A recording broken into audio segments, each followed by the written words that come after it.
আগুনে পুড়ে ছাই হয়ে যাওয়া এই ধ্বংসস্তূপ দেখে বোঝার উপায় নেই এটি সিরীয় সেনাদের গুরুত্বপূর্ণ ঘাঁটিগুলোর একটি। শনিবার স্থানীয় সময় সন্ধ্যায় সিরিয়ার রাজধানী দামেস্ক সহ এর আশেপাশের অঞ্চলে সেনা ঘাঁটি লক্ষ্য করে অন্তত 61টি মিসাইল হামলা চালায় ইসরায়েলি প্রতিরক্ষা বাহিনী। বিমান হামলা হয়েছে কুনাইত্রা প্রদেশেও। বন্ধ হয়ে গেছে পানি সরবরাহ ব্যবস্থা, অচল সড়কপথ। كتير كبيرة كأنه قريبة عليه كتير. طالع ما عرفنا من وين بالضبط بس عرفنا انه من সিরিয়ার ওপর ইসরায়েল যেভাবে চড়াও হয়েছে তাতে করে বিপাকে পড়েছে দেশটির অন্তর্বর্তী সরকার। কাতার ভিত্তিক গণমাধ্যম আল জাজিরার তথ্য বলছে, লাকাতিয়া বন্দর অভিমুখে সাঁজোয়া যান পাঠাচ্ছে বর্তমান সরকারের প্রতিরক্ষা বিভাগ।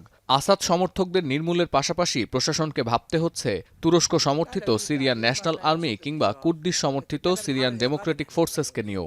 এর মধ্যে সিরিয়ার বর্তমান কমান্ডার ইন চিফ এবং আসাদ বিরোধী বিদ্রোহীদের নেতা আহমদ আল সারা মন্তব্য করেছেন, ইসরায়েল যে আগ্রাসন চালাচ্ছে তা অবশ্যই নিন্দার যোগ্য, কিন্তু সিরিয়া নতুন করে কোনো প্রতিপক্ষের সাথে সংঘাতে জড়াতে চায় না।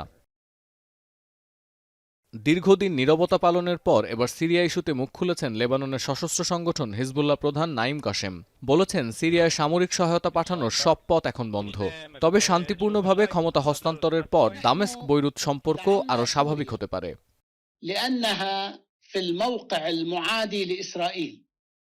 وساهمت في تعزيز قدرات المقاومة عبر أراضيها للبنان. Today are our problems tomorrow. এদিকে আসাদ পরবর্তী সিরিয়ার ভবিষ্যৎ ইস্যুতে জর্ডানে বৈঠক করেছে ইউরোপ, যুক্তরাষ্ট্র, তুরস্ক সহ 8 আরব দেশের প্রতিনিধি দল।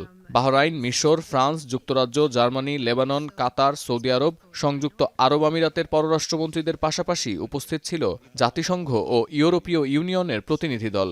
বৈঠকের পর সংবাদ সম্মেলনে সিরিয়ায় শান্তিপূর্ণ ও অন্তর্ভুক্তিমূলক রাজনৈতিক ক্ষমতা হস্তান্তরের আহ্বান জানান তারা। আর যুক্তরাষ্ট্রের পররাষ্ট্রমন্ত্রী অ্যান্টনি ব্লিনকেন বলেন, সিরিয়ায় আসাদ বিরোধী সংগঠন তাহরির আল শামের সাথে সরাসরি যোগাযোগ শুরু করেছে Washington. Yes, we've been in contact with HTS and with other parties. We have impressed upon everyone we've been in contact with the importance of helping find Austin Tice and bringing him home. And we've also shared the principles that I just laid out for our ongoing support, principles again that have now been adopted by countries throughout the region.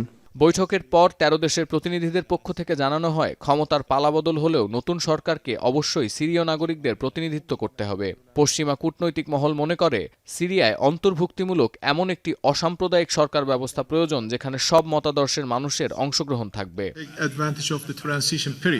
জর্ডানে আরব নেতাদের সাথে সফল বৈঠকের পরেও বাশার আল আসাদের পতনের পর তুরস্কের নিষ্ক্রিয়তা নিয়ে প্রশ্ন উঠেছে আন্তর্জাতিক মহলে। যদিও দেশটির পররাষ্ট্রমন্ত্রী বলছেন, সরকার পতনের পর বিদ্রোহীদের সাথে সংঘাত চালিয়ে যেতে সম্মত হয়নি রাশিয়া ও ইরান। আর মস্কো বলছে, সিরিয়ার উত্তরাঞ্চলের ফ্রন্টলাইন থেকে সেনা প্রত্যাহার করা হলেও দেশটিতে রুশ সেনাদের প্রধান দুটি মিলিটারি বেজ এখনও অক্ষত আছে। সতীর্থ কর্মকার, এখন বিশ্ব। সানবিট সব দিবে সামাল। সানবিট ম্যাজিক প্রেস ডিশওয়াশিং এর মাথা ঘোরানো সলিউশন।